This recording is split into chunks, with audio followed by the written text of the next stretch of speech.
This is the Heroes Podcast. I'm in Europe, and I'm very excited to have Dominique here from Intention in Flow. How are you, Dominique? I'm doing very well, and you? Oh, I'm very excited. And before we go ahead and you can share, your story, I wanted to have everyone know who we've got today, because Dominique is a gifted energy conductor, spiritual translator, adeptly channels transformative energy. As a soul map guide, oh, I love this. She empowers individuals to unlock and utilize their innate talents for both personal and business advancement. Her holistic method synergizes with her insightful talks on integrating higher self into business success. Ooh, thanks very much for joining me for this conversation. I really will learn a lot from you. Do you want to tell us a bit about your background, or where has this started? Have you had struggles and troubles early on before you became the specialist? You want to share? Yeah, I think my life was a struggle, if this is how we want to see it. I think I've been through every single thing that someone would say, "Why aren't you dead yet?" And yet I'm still here smiling and living fully. I have every time that I made a decision from the only 3D mind way, the linear thinking, the society thinking, the belief system, I got it wrong. And every time I went back into my body, trusting my gut, trusting my intuition, trusting whatever it is that you believe in, I believe in God, but whatever you believe in, the universe that was guiding me, then it went right. So this is why I do soul map guides, because your soul has a lot to say and society has a lot to make it go quiet. But we can work both hands in hand, society, 3D, and your soul dimension together here on Earth. So tell me, what did not work? Because you said things went wrong. Could you be more specific? Oh my God, yes.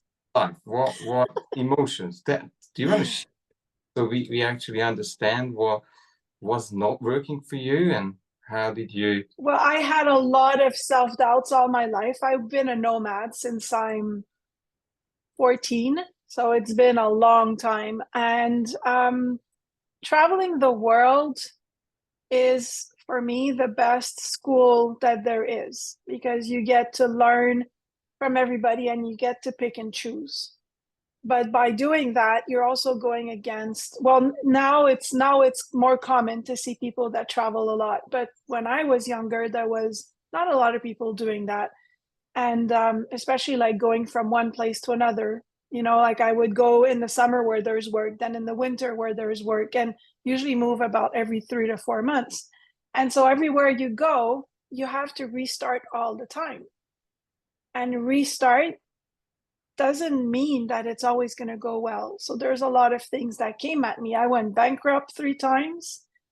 I've started businesses with the wrong business people because of my own shadows, because I didn't understand myself well enough to know what I was doing. I've blamed money. I've blamed conditioning. I've blamed cultures where it was all within me. But to learn that, I had to go through all those struggles.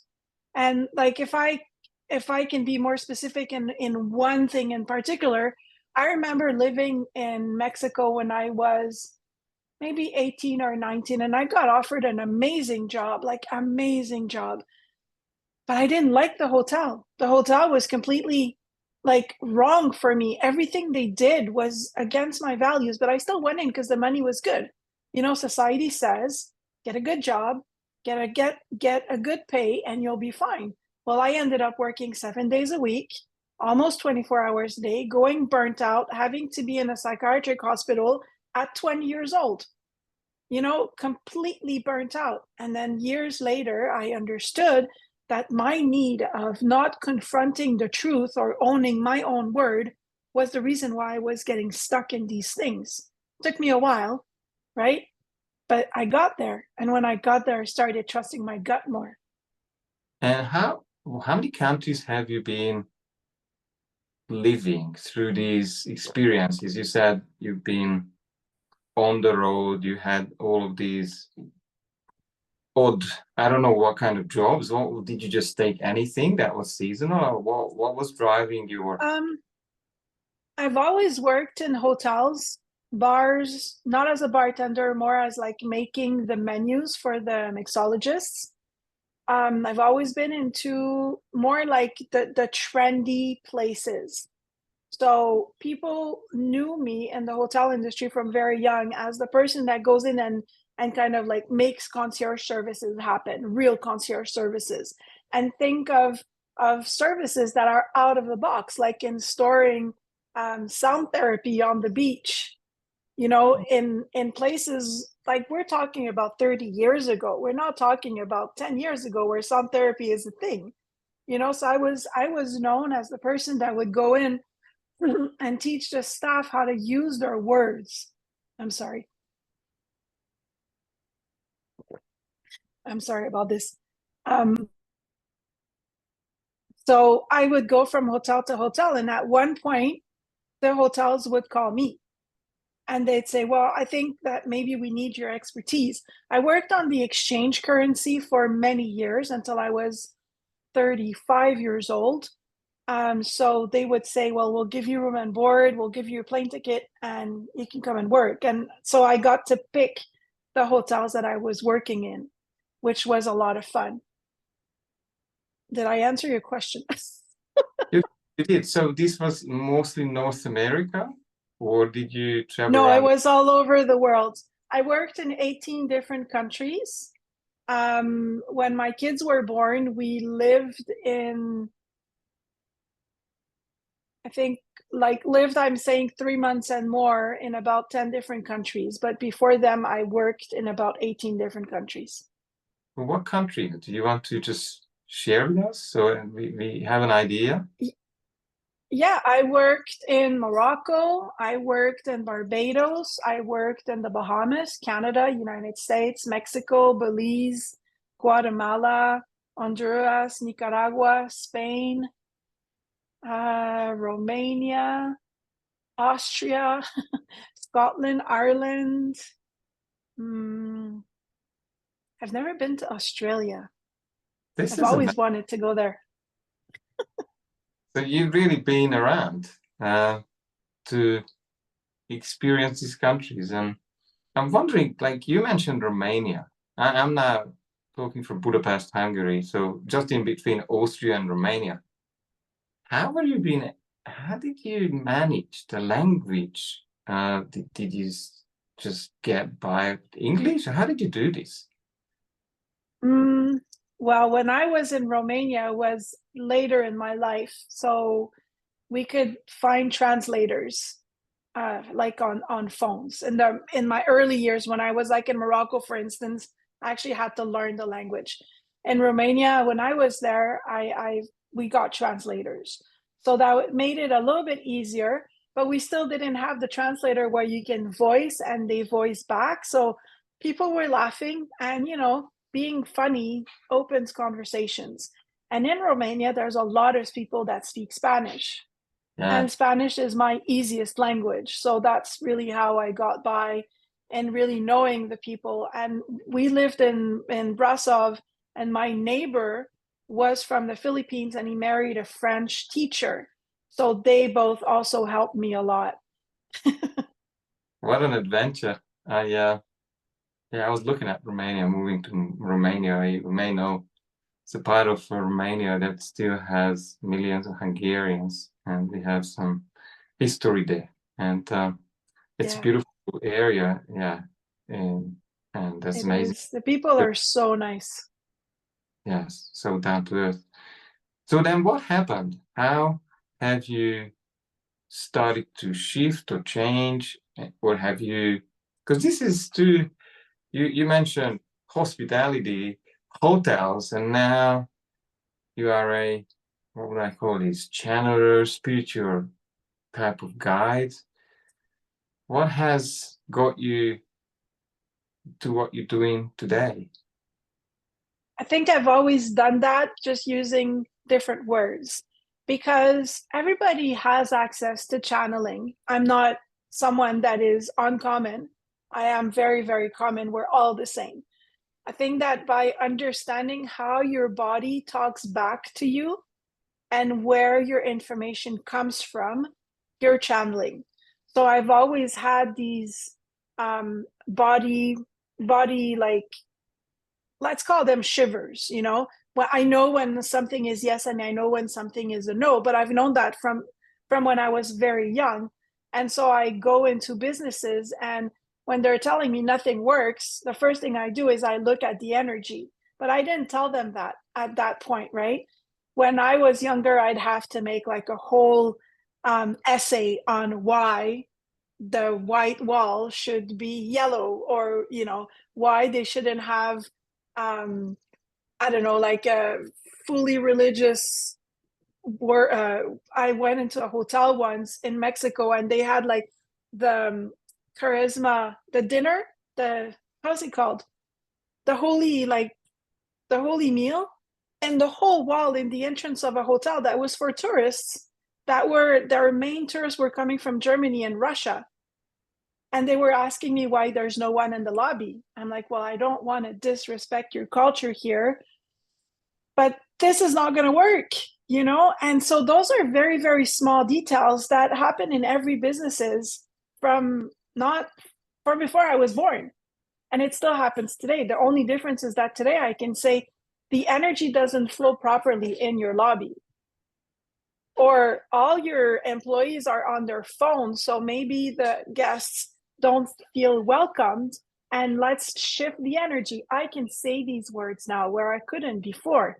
Before I had to base it on business schools, where today I can just say, well, I'm an energy healer and let's do a healing and let's ground everyone. And the owners are going to be, oh yeah, that sounds good.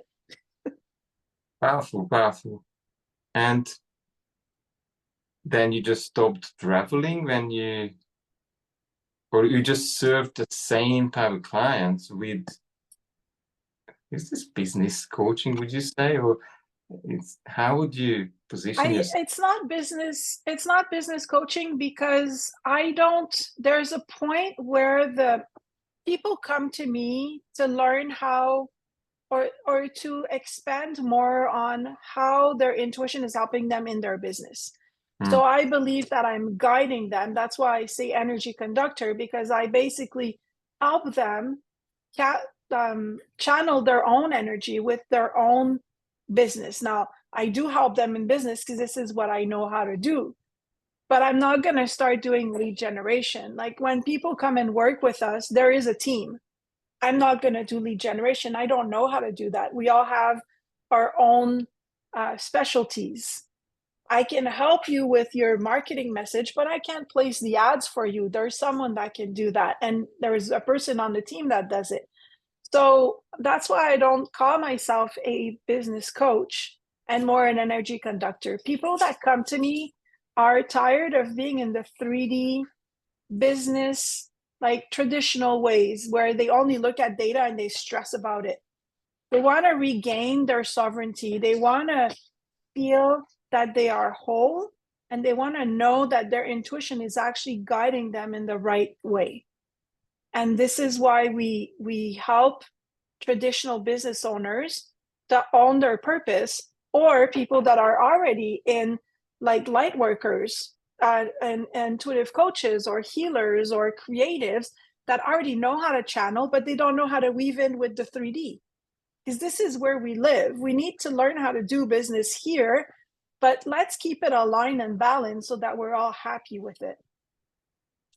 So I'm wondering though, would you say there is a clear connection between, let's say, someone's energy or finding their higher self or their true purpose, and then having that business to, let's say, meet their expectations or deliver objectives and results?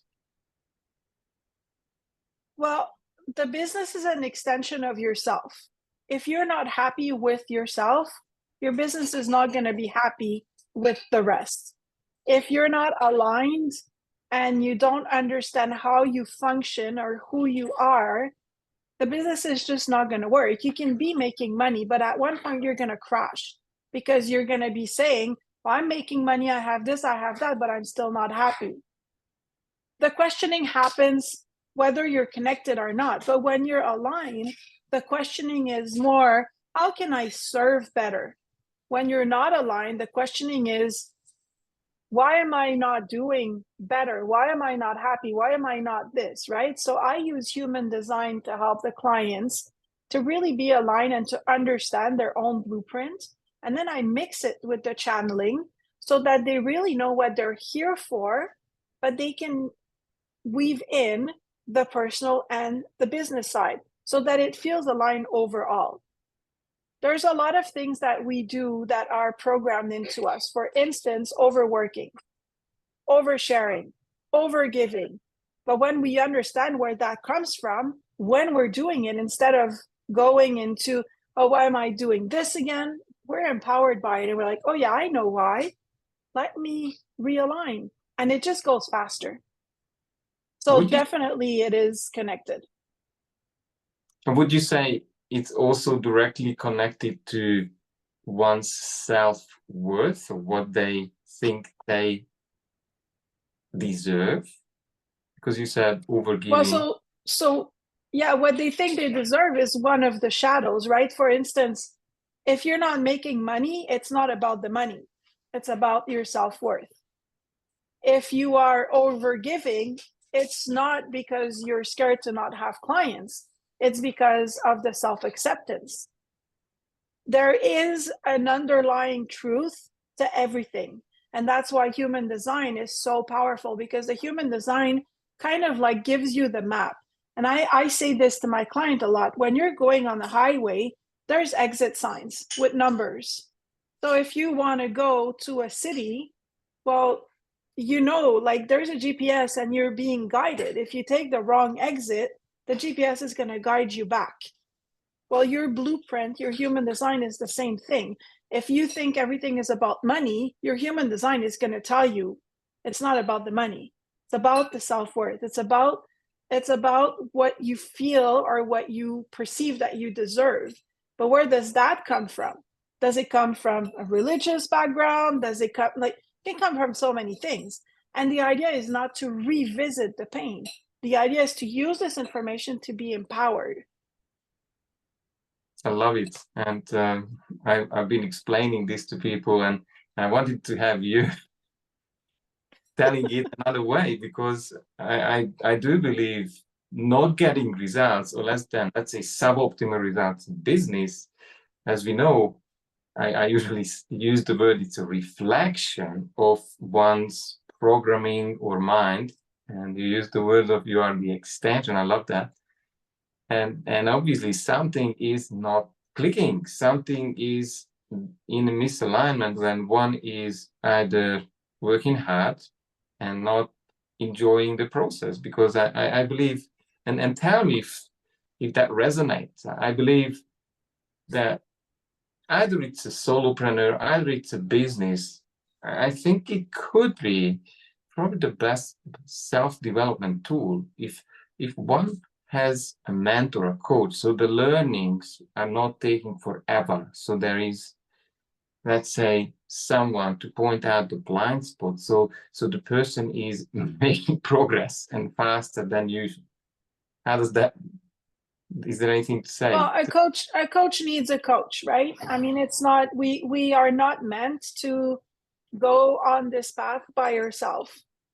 And if you look at like, I don't know in Europe, but here in America, for instance, people like Tony Robbins and Dean Graziosi, or Brandon Burchard, like really people that have made it. They come from nothing and they made it. They didn't do it alone. They had coaches along the way, but they had coaches that fit where they wanted to be. You know, like being the smaller fish in the pond is a very good way, but don't be, for instance, a goldfish and you go in a pond of sharks. You have to pick the coach or the mentor that is fit for you. And that is very important. We don't reinvent the wheel. Like I said, everybody channels. If I can access it as easier than other people, it's my gift, but everybody can channel. So if I want to learn how to go deeper into that, I'm going to look at someone that has done it way more than me and go learn from that person. Beautiful. It's so simple, like multiplication, right? I love to share that information. Look for someone that has done it, and someone who is teaching it in, who has consistent results in getting people from A to B. That's all you need. Then you follow the process, and if you're lucky, probably you have a money back guarantee or some sort of security, so the person really cares about you. It's that simple. Everything else is kind of irrelevant these days.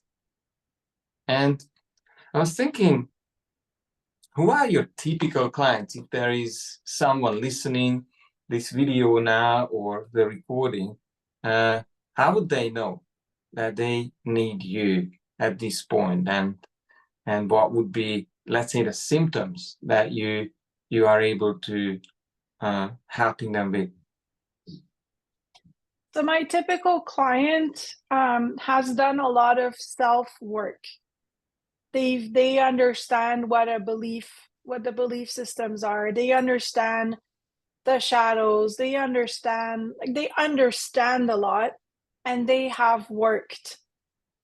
Maybe it hasn't worked for them because they have given all their power to an external solution. When they come to me, we take everything that they have learned and we bring it back to us. Bring it back to your own self, to your own sovereignty.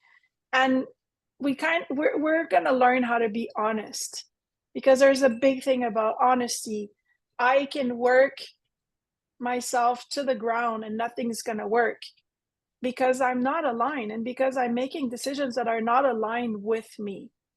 So it's not how much you know, it's how much you've embodied and how much you actually want to do the work. So my clients, most of the time, have a business or have a very, very good idea. They've already made a little bit of money from their business, but they still don't feel like they're in the right place. The main question is, what am I not seeing? And that's why we start with the human design, because the human design will tell you what you're not seeing. And now how do we embody it and how do we work with it? Wonderful. And I've heard a couple of things that I would love to summarize here. Is that you mentioned the person who is committed and the person who has an understanding and probably have taken responsibility for the results that they are not getting, or the lack of results. So at this point, they realize that there may be some blind spots. There is some dots that have not yet been connected. Do you want to expand on this? Yeah. So it's like, if I go back to my story, I have always had this thing about people pleasing, like putting everybody in front of my own needs, even if I knew that was going to bring me back so bad. Until I lost everything, I actually understood. But it's not because I didn't know. I knew it, but I didn't know how to connect the dots, right? And then at one point, I had to lose it all. So when you go with people like that have made it after, you know, that you're wondering, what is wrong with me? There's nothing wrong with you. You know it. Now let's just connect the dots. So with me, it was connecting. How do I know, but how do I embody? How do I alchemize my knowledge to bring the wisdom and actually do what I'm here to do? But how to be okay with it, how to surrender with it, how to observe it instead of always being reactive to it. So that's what I mean. When I'm connecting the dots, I stop reacting to everything and I observe more to be able to act, but to act in the whole of who I am and not just with the knowledge that's coming from everywhere. Hopefully I didn't speak Chinese right now. You mentioned the word honesty, and that, I believe, is a key part of the process of really being able to help someone who's now dropped the shields and the masks.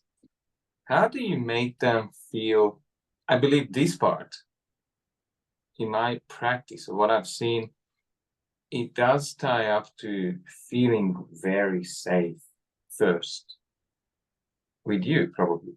How do you help them to get them to that level of safety and honesty? So change work can be done. Would you say these two are absolutely the must-have before this all happens? Oh yeah, like being honest with oneself is the really honest. Like when I say really honest, it's really honest, and that is not easy for a lot of people. There's a lot of buts and there's a lot of shoulds, you know. So how to take all of these things away? I have people work on their values, and I believe there are three sets of values when you're in business. There's your personal values, there's the values you for your business, and then there's the values for the business that the world are going to see. But the three kind of, they don't have to be the same, but they have to link together.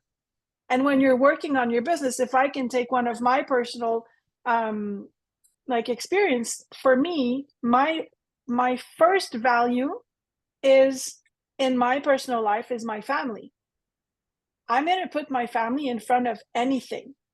But then I would work so much that my family was not in front of everything. So I wasn't honoring my values. So honesty comes from, you take an agenda, you actually like acknowledge every half hour, what are you doing? And then see, do you have 18 hours a day to work on your business or you don't? And then let's work with that to be aligned. You know, and honesty can come, for me anyways, it was also money. I've been in the exchange currency most of my life. So the money currency, when I started earning money, I earned a lot of money, but I'd give it away because I didn't understand how it worked. You know, like I would create stuff, build stuff, give it to other people because I'm like, well, I can live very well without the money. But at one point, we live here. So I had to be honest with myself. And now, me for my business, the financial freedom is on the top values. It took me a while to get there because I wasn't honest. You know, honesty is a big thing in your business. It's a big thing in your personal life that is going to transcend into your business life. And let me ask you, I love how you putting these frames and the way you formulate this, the way you run the theory, and obviously how you help people to get structure into their head and having this business. I did come across, and also it's my thing as well, that I got so aligned that at times my family is complaining that I am working, but it doesn't feel like work. I'm just feeling like I'm expressing myself. What would you say to these crazy business owners who don't think they are working, but they actually do work on Saturdays and Sundays because that's what they feel they need to do, because that's why they are here? Yet there are other needs from other areas of life. How would you help them? Oh, I'm actually one of those too. Like I can work Saturday, Sunday. For me, anyways, days of the weeks don't really mean anything. I try to, there are things that are basic needs. I don't know, everybody has different needs. My kids are older. When they were smaller, we were traveling more. I was spending way more time going from one place to another. Now I do have, let me say this to the people that are listening. If you want to grow, there is going to be times when you're going to have to put more time into your business. It's the frequency or the energy that comes out of that is important. If you're doing it because of a should, then take 2 steps back. And I think this is what I do now.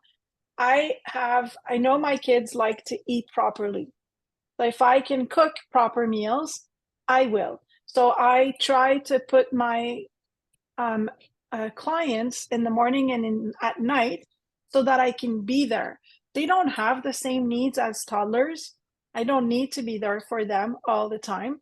And when they want something, they ask, and I fit it in my agenda. But that came with honesty, because at one time I was like, well, I can't work. I can't do this and I can't do that. And sometimes you're going to be working a lot and making no money. Sometimes you're not going to be working a lot and you're going to be making a lot of money. The money and the working a lot has nothing to do with the honesty of how you want to use your time.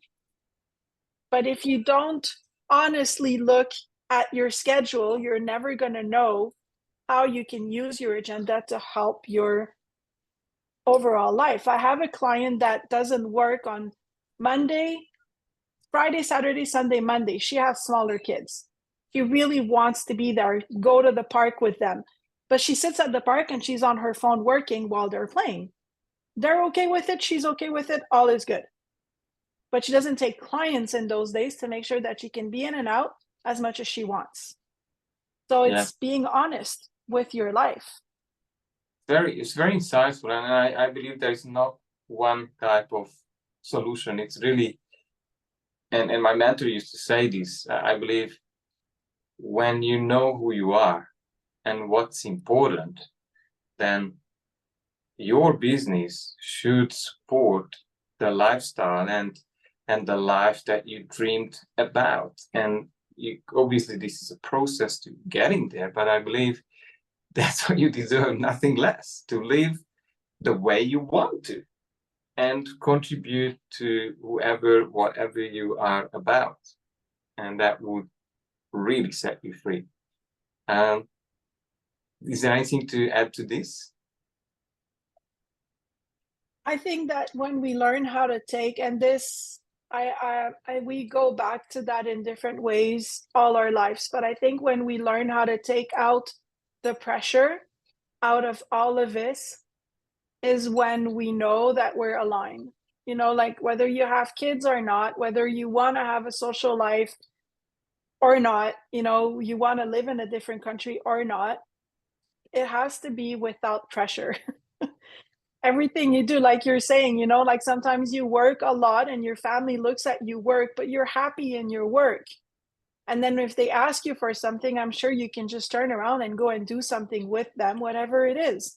You know, when you have toddlers, you have to be there for your babies. And it's okay. You know, it's just, I think that looking at life, observing it instead of reacting makes a huge difference in how we guide our businesses or our life. For me, it's all about business because I love business. I breathe business. This is all I want to do and want to talk about. So like people are like, you're always working. Well, I'm not, but this is what I like. Yeah, this is who I am. And that's me. And if you want me, that's, you see, I had this really extreme, I came up with recently, this probably very radical way of looking at life. I look at, well, I'm either collaborating with someone, or I'm either someone that inspires me, maybe it's a video or a mentor, or I'm with someone that needs my help, or it's my family. But you know what? I don't care about anybody else because they are not on my goal plan. They are not on my path. So leave me alone. Get the way, you know, get out of my way. Is this Exactly? Is it That's perfect. That's perfect. If this comes from your core and you're enlightened by that and you feel empowered, it's perfect. And it's not everybody. Some people do need to rest, and some people do need to have that social time plan and that gym plan and that like being with friends plan and having computers closed. We're all different, and I think this is where we make a difference by understanding how we're wired and what we actually want to do, what drives us. Not every single passion has to be a business. You know? Yeah, absolutely. I'm not saying I then reject everyone else. Probably I drop some inspiration. I do. But then I just leave because I have kind of better things to do than saving, because there's a lot of victim mindset out there and they are beyond help as they are. They probably need more pain, more understanding, or more taking responsibility than having a good client or someone who is, who is coachable, so to speak. And how But you know about what, Andrew? If I can add to that, I believe also that there are people to help every single level. There are people that are amazing with the victim mindset. There are people that are going to make you thrive and get out of that. And then when you get to that, then you're going to want to work with someone that's a little bit, let's not look at it as a scale, but as like maybe a staircase. So the first staircase is understanding that there's more to life that meets the eye. So there's people that can help you there. And then the next step is getting out of the victim, understanding that life is not here to get you, but it's here for you. There's people for that. And then there's like people like you that are all in the self-worth, and like me that are like, well, let's look at the blind spots. And then when you're there, well, then you're starting to be energy healers or light workers, or you start getting codes and light language. There's people for that. And eventually there's going to be people to ascend to different dimensions. We all have a purpose in life. Yeah, it's a powerful concept. How old are your children, by the way? I'm sorry? How old are your children? 17 and 13. Actually 16, but she's going to be 17 so close that I'm starting to get used to it. And 13. Yes. And then my ones are 11 and 15. And what I have experienced, and probably same for you, is as they grow and evolve, they have different needs. And as you said, if you have a business that's aligned, then you're always able to juggle, or let's say structure your life. So the most important things, family, are taken care of. Any tips on that one?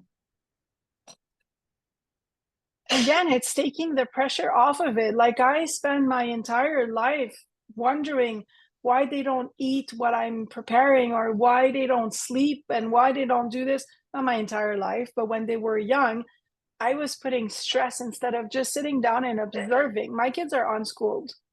And I was thinking of, what are the people are going to say? How are they going to live? Well, I'm unschooled and I lived properly. I made everything work out for the best, for the greater good, and they're going to do that too. But observing is not part of what we have learned through society. And I do believe that the more we want to actively react, the more we're going to mess up. And the more we just sit and observe and try to maybe have a little bit more empathy, we can't understand what they're going through. None of us been there. Their reality is way too different from ours. Wow. And we can just observe and be there for them, and try to be there for the greater good. I like to say, whatever we do, it's still their own path.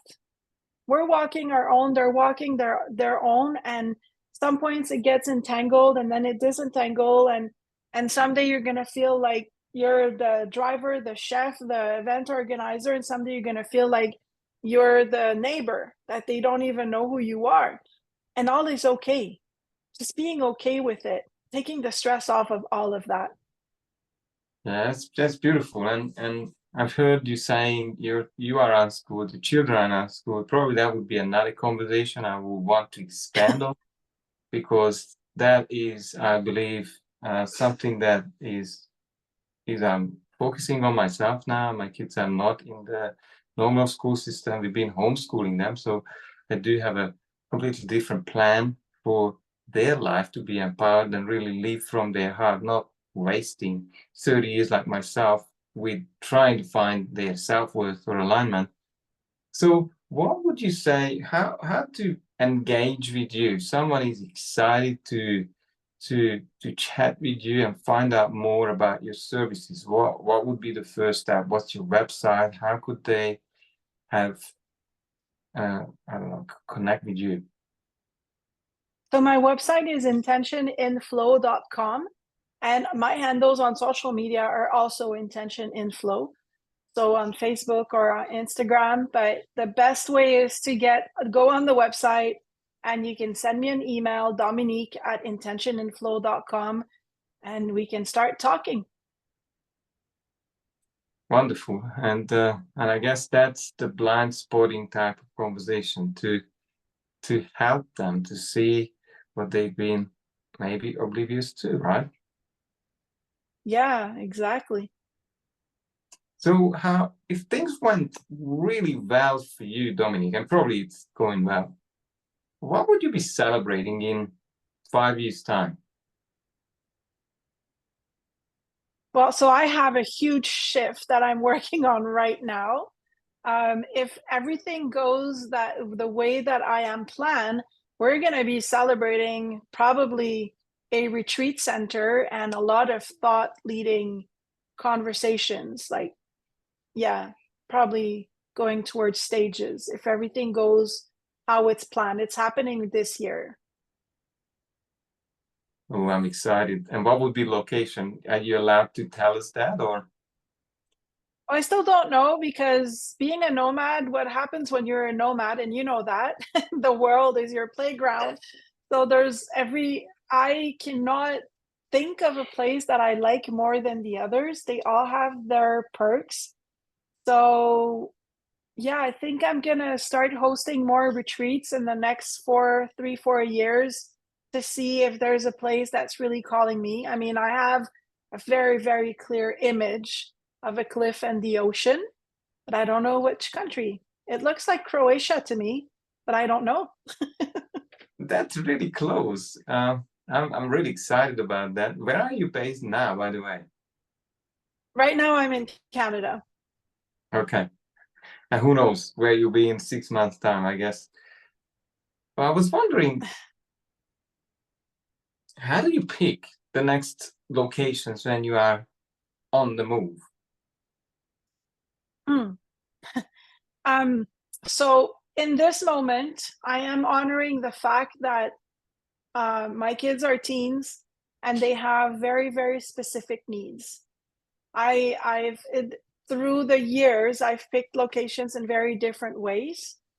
I also did a very bad business decision in 2018 that makes me not wanting to take less risk, more for them than for me, because if it was for me, I'd be like probably in Vietnam sitting on the ground and talking business to do like eco-sustainable something in the villages, right? But right now it's their time. I believe that when your kids are between 13 and 18, we need to honor their path. So I'm trying to get them involved in picking the locations, but after COVID, let's be honest, there's a lot of countries that don't feel accessible anymore. So you have to be more creative in how you're picking your destinations. When they were younger, I would just like pick places where there's world schoolers or where there's pop-ups or where there's a lot of activities. But yeah, there's a big difference. And I know that when they're older, after 18, it's going to be back towards me. What do I want to do? Where do I want to be? It's a gut feeling. I think of countries and then I feel, how does it feel like, even if I've never been there? And then I just go. I love it. Probably we'll have more to talk about that one. And yes, that what resonates, probably I would be in Indonesia, India, or maybe somewhere in the Philippines if it was about me and my wife.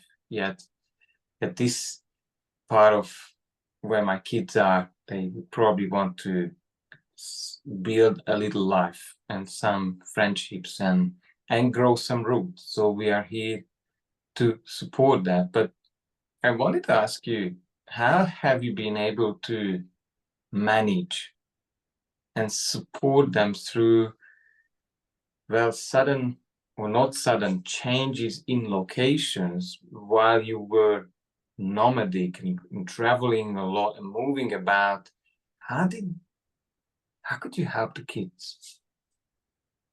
So I think that because of my unschooling mentality, and because I've been a nomad myself, they don't know what it is to be stable in one place. So probably I'm not the best example, because for me, it's how do I support them in one place now? How do I help them with actually understanding that we need to live within a society that, even though we don't think the same way, we still are not allowed to voice everything that we think. And there is a huge deal about empathy, and because they've lived in so many countries, their way of understanding culture is very different. So the going in all different places, the only thing that I did was when they were babies, they got like a blanket or something, and that was their home. That is the one thing that came everywhere. Now they're older, so of course it's different. They don't have friends, really. This has been a big thing for the past 2 years, trying to find places where youth is engaged and present. And it's really hard because COVID changed the world. So that's why I keep on saying, like, let's take out the stress and the pressure out of it. I've stressed myself to not sleeping for weeks and weeks and weeks, trying to be there for them, until the point that they told me, stop trying to be there for us and be there for you. So I think this is the best way to help our kids, is to be aligned in what we do, be balanced. When something is off, is being honest about it, because they are your frequency. They understand, even if we think they don't. They feel the nonverbal. They don't need you to talk for them to know that something is off. And being honest about it also gives them the carte blanche to say something is off in my world. And that's what happened with my kids. They said, we want to have friends. Not that I don't love you, Mom, but I want to have friends. And so I came to Canada because we have Canadian passports and it's a safe country. Again, it's not my path right now, it's theirs, and it's not forever. So let's just take the pressure out of everything. Makes the whole difference. That's beautiful. I was wondering, as we are slowly getting to the end of this interview, which was amazing, and there's so many insights. I've taken some notes and I will share about this. What have I not asked you, maybe, that you wanted to share today? What would that be, if anything?